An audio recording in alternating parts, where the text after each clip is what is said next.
बच्चों सब लोग इधर ध्यान दीजिए। अब हमें गिनती का मुकाबला लेना है। यहाँ पर ए ग्रुप है और यहाँ पर बी ग्रुप है। उमेश का ए ग्रुप, फरहान का बी ग्रुप। जिस ग्रुप को जो दहाई कहा जाएगा वो दहाई की गिनती पढ़ना है। हम जो बताएं वो एक्शन के साथ। तैयार हैं? हाँ, पहले उमेश के ग्रुप को ऑर्डर मिलेगी।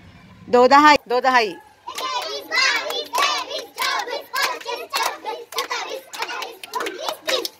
7 दहाई,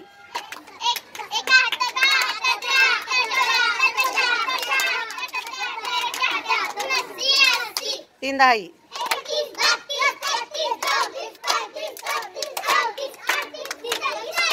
6 दहाई,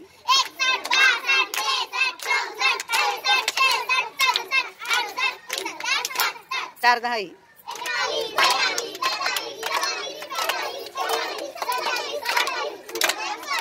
5 दहाई, 5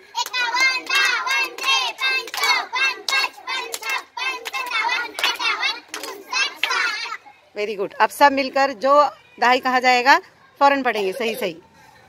7 दहाई,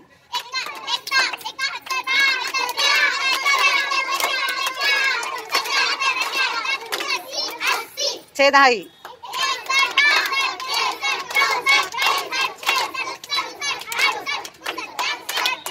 2 दहाई,